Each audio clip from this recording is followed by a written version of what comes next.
Kommentare. Obo sagte, sag mal, wie kommst du auf 294 € im Monat? Ordentlich Klingeltöne im Jambas Barabo gekauft. Kommentiert vor 5 Stunden, gefällt eins mal. Bildwerk sagte Analgikal rekativ einfach. Och Uploade nahezu stündlich. Und jedes Arschloch der Welt tummelt such ungebeten und illegal auf meinen Geräten. You werden so heus, da ist Jubatero eines Nagek 9 iPhones, nach 10 Monaten platt das Recht gerade noch FPR eine halbe Stunde. Außerdem ist so gewährleistet, dass so der IP-Traffic nicht nur von mir überwacht, die Packet Inspection überwacht und gespeichert wird. Schließlich doll du KI düse Leute, all düse Leute jagen, erledigen, ungeschehen machen. Das wollen düse Leute doch. Die verbringen den ganzen Tag damit, das, was sie gestern ida wir eine halben Stunde getan oder Nucht getan haben, obwohl sie es hätten tun müssen, als der Welt zu schaffen. Und das ist nicht erst seit heute Mittag durchs wörtlich zu nehmen. Du Grogandan, Pipe, den Delete-Befehl. Dev Ifa Schloch al, RMAD. Kommentiert vor 4 Minuten. Kommentar stammt vom Verfasser des Beitrags, wird gepostet. Bildwerk sagte Analgikal, deren Leben wurde zur Hölle. Endgültig. Du bekommen Zeitlebens NJE Würde, nur Repwo, ein Boin auf die Erde. Sindspitz, ist das egal, das sind ja nie Daten. Subtes keine Bos, jedenfalls keine Eke Juktruschen. Ist das nicht mal Sachbeschädigung? Diese Leute herren in den Kopfen ihrer Mitmenschen AZF zu existieren. Mit denen möchte und wird niemand jemals wieder etwas zu tun haben. Weltweit. Sinnsystem weil. Im ganzen Universum. Kommentiert vor 4 Sekunden. Kommentar stammt vom Verfasser des Beitrags, wird gepostet. Dennis092 sagte, die Handyrechnung ist crazy. Bro, es gibt seit 20 Jahren Flatrace. Kommentiert vor 4 Stunden, gefällt eins mal. Bildwerks. Profilbild, Antwort an Dennis92. Obo sagte, sag mal, wie kommst du auf 294 € im Monat? Ordentlich Klingeltöne im Jambas Barabo gekauft. Kommentiert vor 5 Stunden, gefällt eins mal. Kommentieren.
Umschalt.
0 Beiträge. 0. Folgt nur sich selbst, mit seinen Snderen fähig Akions legt, saugt, aber überall woanders. Da braucht MSN keine Polizei, keine Ermittlung, da schreibt man 2 Zeilen und all diese Leute sind weg. Aus den sozialen Medien daherhaft ausgeschlossen. Aus dem Club. Aus dem Supermarkt. Aus dem Vertrag mit den Stadtwerken. Die zahlen ja nicht, bemühen sich nicht, saugen nur ab. Suckers. Säuglinge. Zecken. Also Abzocker und doch so darum bemüht, dass das auch ja niemand merkt, indem er sich selbst zu dem Niemand, dem nichts macht, dass er oder sie oder was immer tatsächlich ist. Das ist genau, warum diese Leute so todunglücklich sind. Sie ermorden jeden Einzelnen ihrer Tage. So viele hat man nun auch nicht auf dieser Erde. Das Leben ist endlich Carpe Diem. Ich helfe diesen Leuten nur dabei, ihren größten Wunsch zu erfüllen. Jegliche Spuren von deren Existenz dauerhaft von diesem Planeten zu tilgen.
This looks like a fake, doesn't it?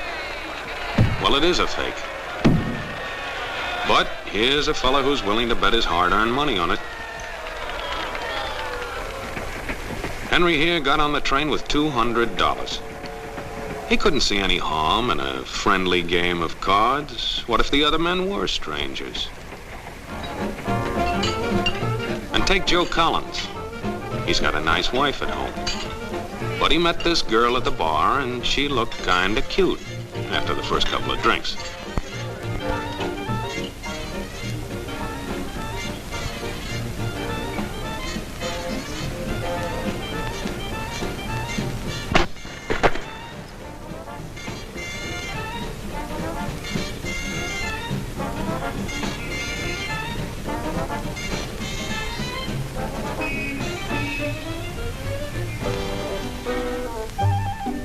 There's a good old-fashioned word for people like this. We call them suckers. And there are other people. People who stay up nights figuring out how to take away what they've got. There are all kinds of games and all kinds of suckers. Take Mike here, for instance. He's got everything, you might say. He's young, he's healthy, he's got a job. And he's got a country called America. It's a wonderful thing to have. America. Lots of room. Room enough to raise plenty of food. Big factories to make things a man can use. Big cities to do the business of a big country. And people. Lots of people. Enough to work the farm and build the factories, dig the mines, run the business. All kinds of people. People from different countries with different religions, different colored skins. Free people. They can live together and work together and build America together because they're free. Free to vote, to say what they please, go to their own churches,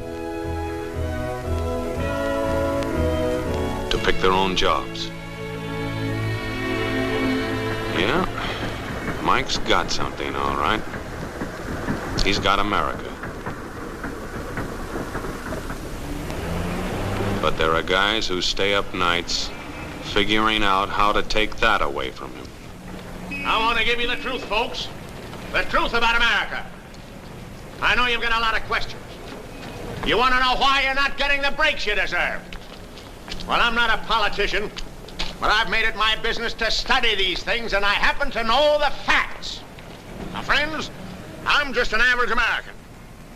But I'm an American, and some of the things I see in this country of ours make my blood boil. I see people with foreign accents making all the money.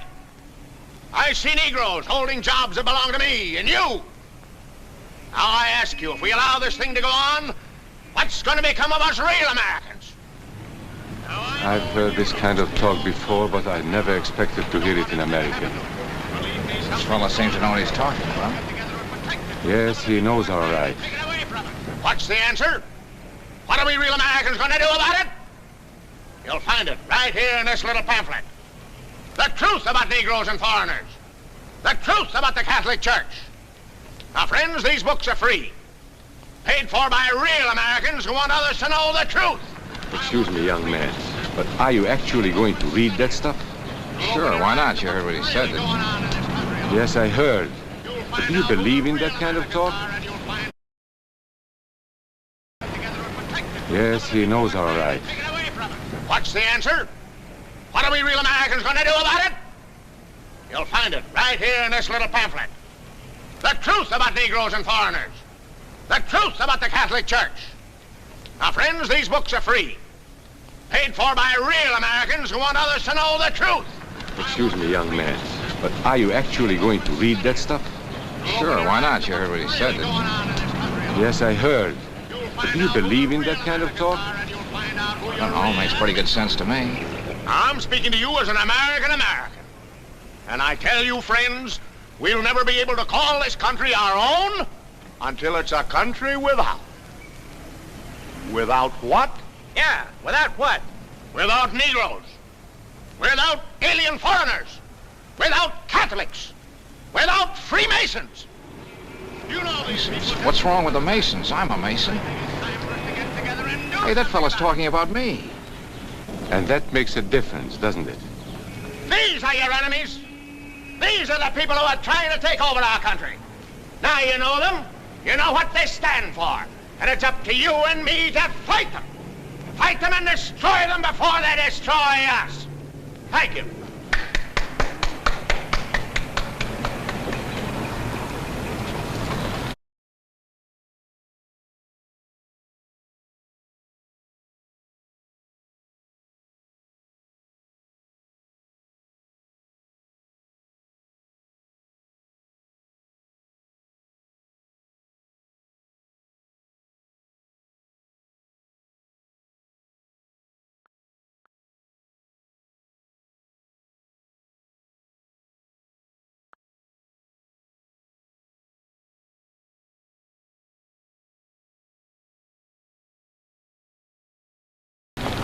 Before he said Masons, you were ready to agree with him. Well, yes, but he was talking about, what about those other people? Help me understand why it is that rolling back. I never in my life, and especially... But in this country, we have no other people. We are American people, all of us. What about you? You aren't American, are you? I was born in Hungary, but now I am an American citizen. And I have seen what this kind of talk can do. I saw it in Berlin. What were you doing there? I was a professor at the university. I heard the same words we have heard today. But I was a fool then. I thought Nazis were crazy people, stupid fanatics. But unfortunately, it was not so. You see, they knew that they were not strong enough to conquer a unified country. So they split Germany into small groups. They used prejudice as a practical weapon to cripple the nation. Of course, that was not easy to do. They had to work hard to do it.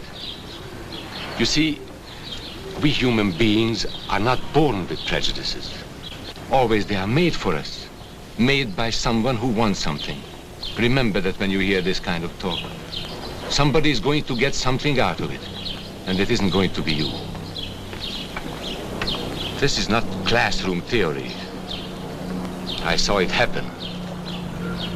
I saw it first in Berlin in 1932.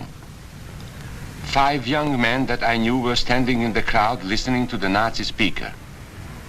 Eric was a Catholic. Anton, a student of mine, was a Jew. Heinrich owned a small hardware store. Karl was a farmer. And Hans was an unemployed metal worker. To all true Aryan Germans, I say it is time you inherited the nation which rightfully belongs to you. To you alone belongs the glorious destiny of the greater Germany. The Nazi Party will provide land for the farmer, work for the worker, and profits for the small businessman. Who is getting these things now? The Jew. The Jew who has stolen our nation and our birthright. Who makes all the money and takes all our jobs? The Jew! He must be shunned. He must be ostracized. He must be eliminated. And the Catholics. We don't want our great nation run by a foreign church. We Germans will know what to do with these people when the time comes. They and their faith must be destroyed. Then there are the Freemasons. In Germany, we have no place for secret societies. There will be only one society, and that is the Nazi Party. There will be no secrecy about that in the new greater Germany. One by one, he attacked each minority and he split them off one from the other. These men were all fellow Germans when they came here today. Now they were split into rival groups, suspicious of each other, hating each other. They were being swindled, all of them. But the man who was really being fooled was Hans. He was pure German, according to Nazi standards. To him they promised everything, and he fell for it. You who are true Aryan Germans will share the glorious destiny of our fatherland. You are the pure-blooded, the master race. It is your divine right to rule, and the Nazi Party stands ready to put you into power. It is for you to command all Germany, and someday the entire world. That's how Hans became a Superman. They gave him a uniform and they pumped up his ego.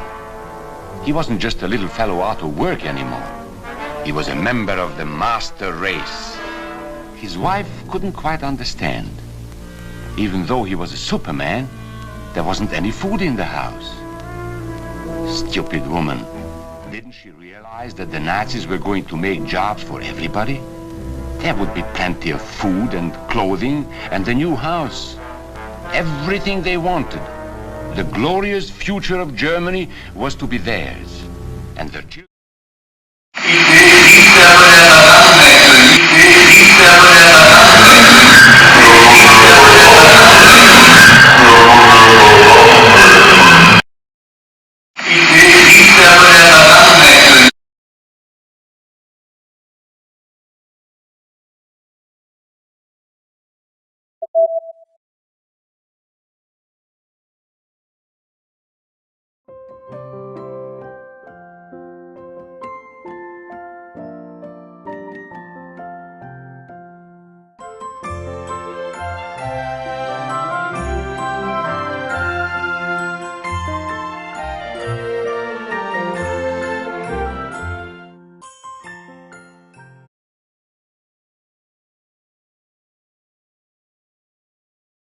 And we will be the party that delivers on a defence union, and this topic needs undivided attention, and therefore we need a designated defence commissioner for the next mandate.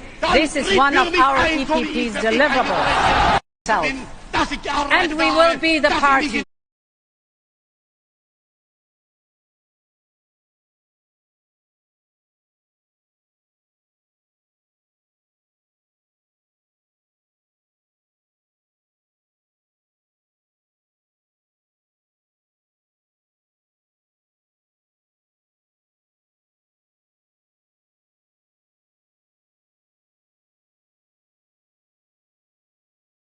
Children would someday rule the world. But his wife, silly woman, still wondered where the next meal was coming from.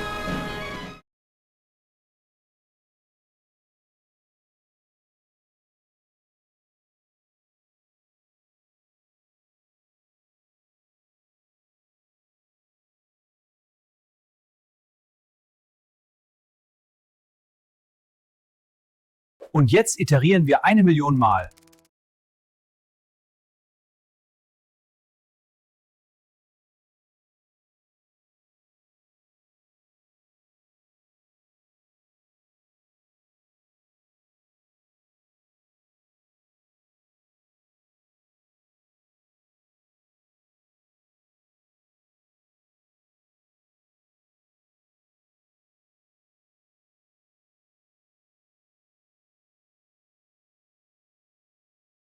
Hans didn't like that kind of talk. It was dangerous. For that kind of talk, people should be put in jail.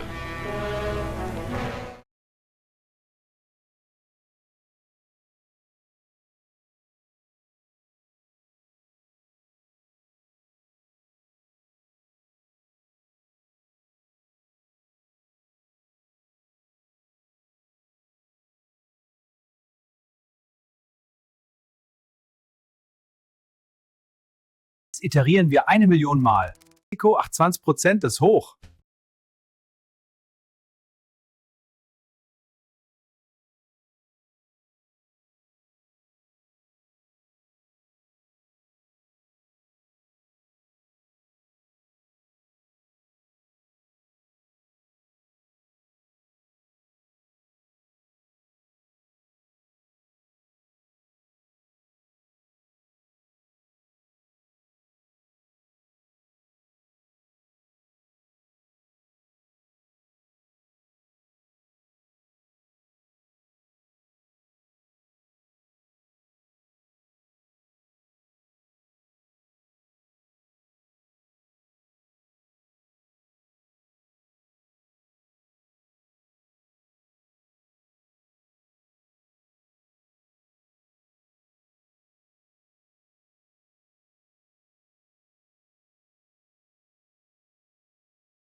Hans had swallowed the bait all right.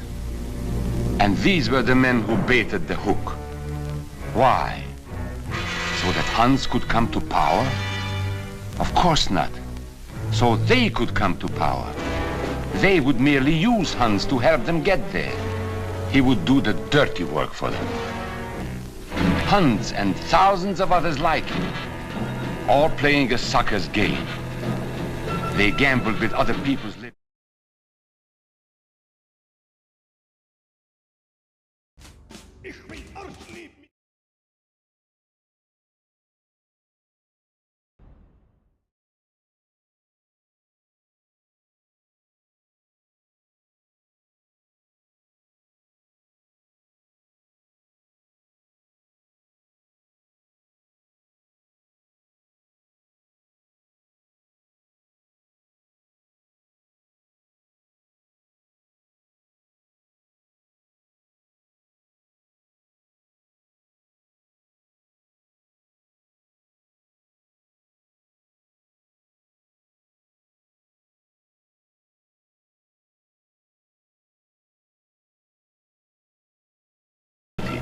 And of course, they lost their own. A nation of suckers. Hitler needed these people. There was lots of work to be done. There were trade unions to be smashed, because unions were organized and might offer resistance. There were many political parties in Germany. These the Nazis destroyed. They were determined to smash every organization where people might band together and resist them. There were Jews to be beaten and killed. The Jews were not powerful, but they were a convenient excuse for all the nation's ills. And besides, a Nazi party member could not take over this man's stall. Hundreds of Catholics were put in jail because the Catholic Church had strength and could resist the Nazi drive for power. They had split the nation into 100 pieces, and then one by one, they had destroyed the pieces. Over these broken pieces, the Nazis rode into power. One party, one nation, one religion. These men had won their struggle for power. They now ruled all of Germany. But still they had trouble with their oldest and most persistent enemy, the truth.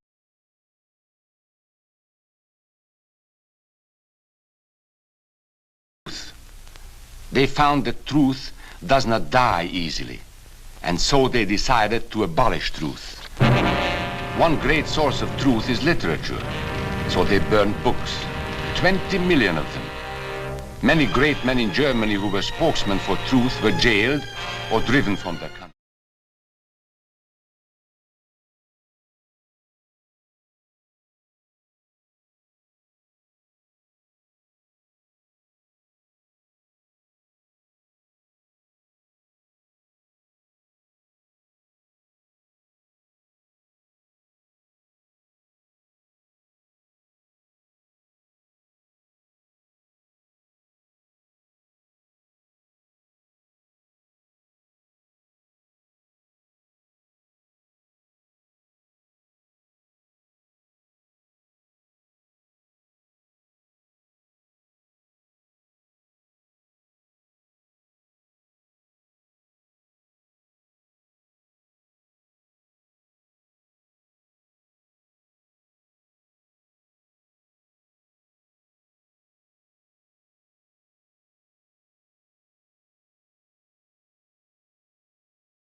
beziehungsweise man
beziehungsweise man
teachers, writers, scientists. Education was discouraged. In 5 years, college attendance dropped 53%. It was forbidden to listen to a British radio program or read an American newspaper. In Nazi Germany, you had to get your information from Dr. Goebbels. He knew what was best for you. You couldn't see this movie or listen to this music. And you couldn't watch Joe Louis fight because the champion had black skin. He disproved Hitler's theory of Nordic supremacy. Albert Einstein, one of the world's great scientists, disproved that theory too. He was non-Aryan, so he had to leave Germany. His mind was dedicated to the search for truth, and the Nazis, having sold a lie, were most afraid of truth. The church was one force in Germany still strong enough to proclaim the truth in public. No doubt is possible that we Christians are in a grave battle. Against us stands a faith out of blood. The battle signals range from cool repudiation to hate-filled causes. Weapons are used that centuries have dulled.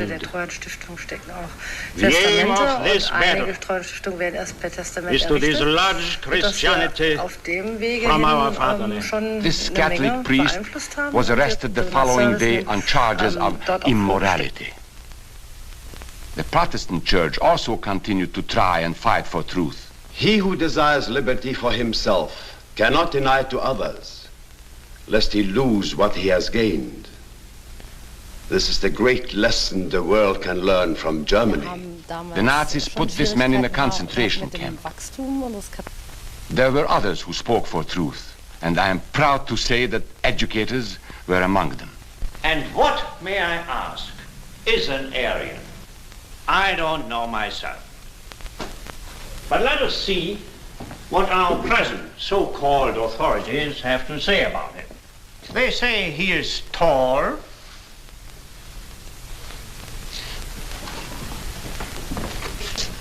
slender,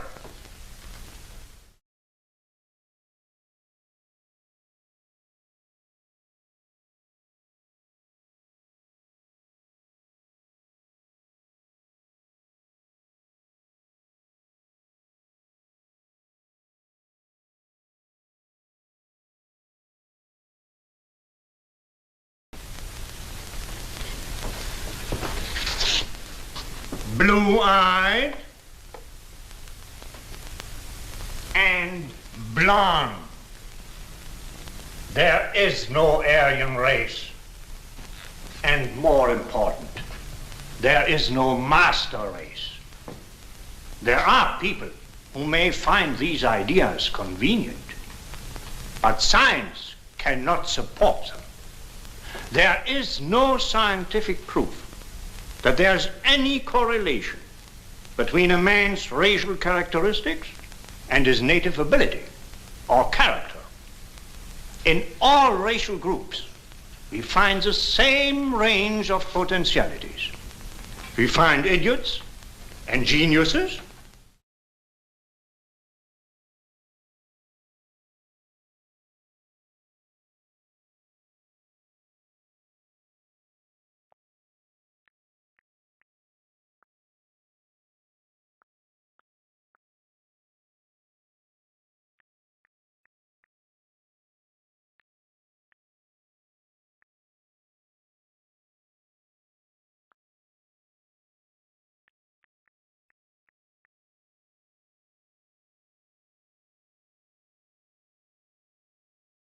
Nicht, dass die Zahlen, in seinem Bericht nicht, dass die Zahlen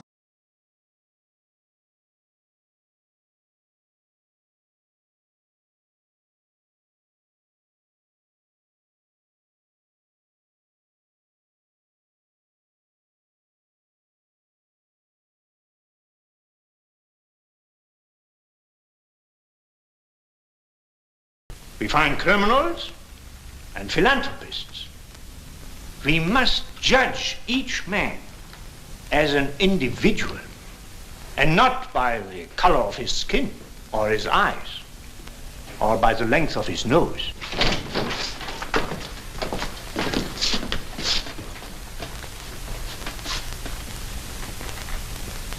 Come in, gentlemen. Make yourselves comfortable. There are many differences between individuals. We each have different capabilities, different backgrounds, different views about what's right and what's wrong. Like the difference between me and these gentlemen who have just arrived. But that is not the difference in race. It is a difference in the way we think. Remember that. And remember that there is no master race. That is a scientific truth. Anyone who tells you otherwise is lying.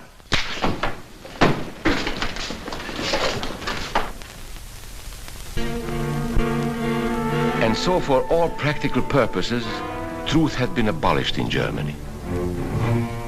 A lot of my German friends wondered what had hit them. How did it happen? Where did it start?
Alexa, wer ist Dorothea Jäger von der Bürgerstiftung Hannover? Und, das ist mir besonders... Von freiwilligenserver.de.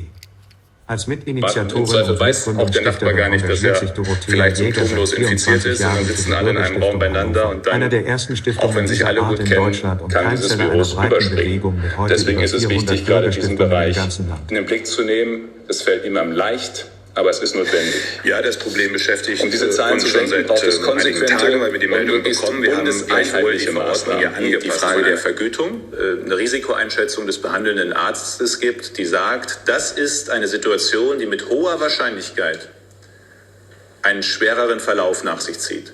Herr Spahn, Boris Reitschuster, der Ex-Vizepräsident des Bundesverfassungsgerichts, Herr Feldhoff, hat Ihre Corona-Politik kritisiert. Er sagte, es sei schwierig, wenn man die Einschränkungen der Grundrechte mit einer... Ich kann mich über manche Äußerungen dieser Tage nur wundern. Begründe, er sagte wortwörtlich, da muss der Staat einfach mehr Einrichtungen schaffen. Warum ist bisher eher das Gegenteil zu beobachten? Rückgang Intensivbetten, Schließung Krankenhäuser. Danke. Die Frage, das hat Herr Professor Wieler gerade schon gesagt, ist nicht die Zahl der Betten. Betten und auch im Zweifel Beatmungsbetten haben wir auch noch vorrätig, haben wir genug. Das Thema ist das Personal. Von jedem, wissen Sie, alle Umfragen zeigen, den Deutschen ist die Frage, wie wir das Pflegepersonal, welche Rahmenbedingungen wir ihnen geben, sehr, sehr wichtig. Wir entscheiden aber gerade alle miteinander jeden Tag durch unser eigenes Verhalten die Rahmenbedingungen der Pflegekräfte in den Krankenhäusern. Ziemlich sehr. Und eins ist übrigens sehr wichtig, wir schauen immer auf die Intensivstationen. Wir haben so viele Covid-19-Patienten in den Nicht-Intensivbereichen, in den Kliniken, wie auch schon lange nicht mehr. Und auch in diesen Bereichen, die müssen ja isoliert werden, weil infektiös möglicherweise. Das ist richtig aufwendig, nicht nur auf der Intensivstation, sondern auch in den anderen Stationen der Krankenhäuser. Und das ist gerade alles eine enorme Belastung für das Pflegepersonal, die Ärztinnen und Ärzte, übrigens die Reinigungskräfte, alle, seit Monaten.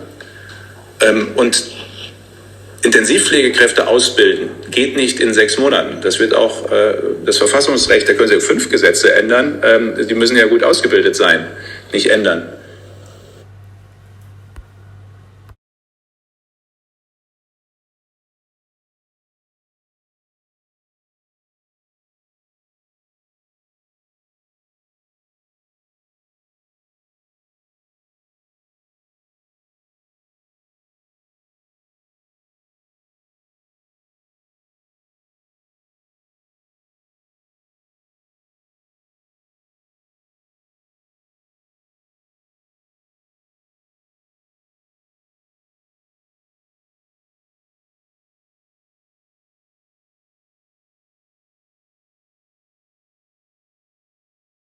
Alexa, wer ist Dorothea Jäger von der Bürgerstiftung Hannover? Und, das ist mir besonders... Von freiwilligenserver.de. Als Mitinitiatorin und weiß auch der Nachbar gar nicht, dass er vielleicht symptomlos infiziert ist, und dann sitzen alle in einem Raum beieinander. It started right here. And this was where it could have been stopped. If those people had stood together, if they had protected each other, they could have resisted the Nazi threat. Together they would have been strong, but once they allowed themselves to be split apart, they were helpless. When that first minority lost out, everybody lost out. They made the mistake of gambling with other people's freedom. Now let's see how those bets paid off. Karl the farmer was gambling on a better life for himself. What he got was extra hours of back-breaking work, as much as 100 hours a week. He was forced to stay on his land and produce what he was told to produce, because now Hitler was preparing for war. For Heinrich, who owned a hardware store, the bet didn't pay off either. 104,000 small businesses were closed in 2 years. And for Hans, conditions hadn't improved any. He had a job now in the munitions factory, but he worked long hours for little pay. The working conditions grew increasingly bad. And even though he didn't like the job, he wasn't permitted to leave it. There still wasn't enough food in his house. Hitler said you couldn't have butter and cannon. So Hans couldn't have butter. And when Hitler decided the time was right, Germany went to war. Not by declaring war, but by a carefully prepared sneak attack. Once again, Hitler needed Hans to do his dirty work. Hans was an expert at brutality by this time, and Hitler had decided to use Hans and his brutality against other peoples, the Czechs, the Poles, the French, the Russians. But in the crucial test of war, Hitler's race theories didn't pay off.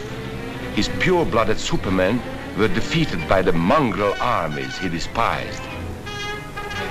by the British at El Alamein.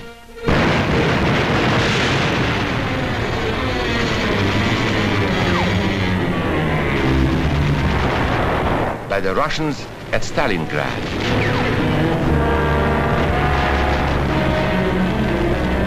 And then on D-Day by American soldiers of every color and religion who smashed across the Normandy beaches and drove on through to the heart of Germany. For the misguided Germans who had swallowed the Nazi bait, the Nazi game did not pay off. The continent of Europe was strewn with millions of German bodies. Pure Aryan bodies. Karl, the farmer, was left in the snow outside of Moscow. Heinrich stayed in Italy at Salerno.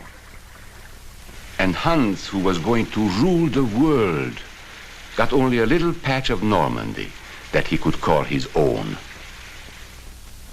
We must never let that happen to us or to our country.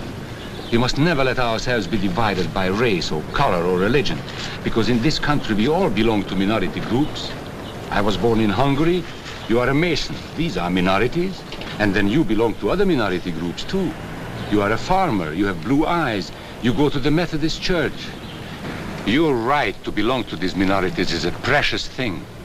You have a right to be what you are and say what you think, because here we have personal freedom. We have liberty. And these are not just fancy words. This is a practical and priceless way of living. But we must work at it. We must guard everyone's liberty, or we can lose our own. If we allow any minority to lose its freedom by persecution or by prejudice, we are threatening our own freedom. And this is not simply an ideal. This is good, hard common sense. You see, here in America is not a question whether we tolerate minorities. America is minorities. And that means you and me.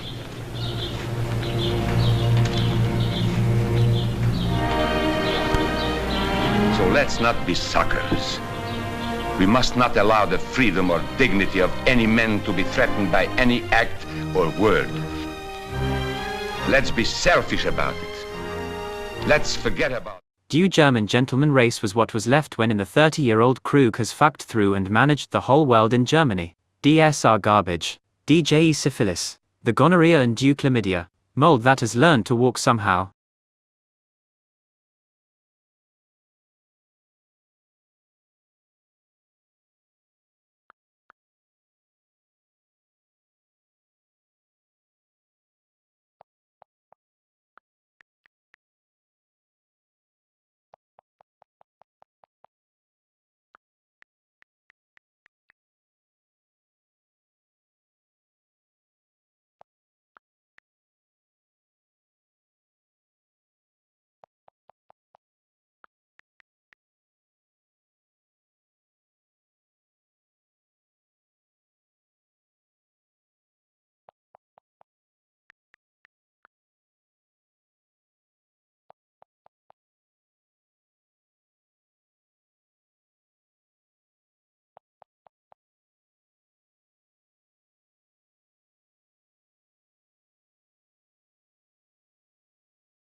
We and they.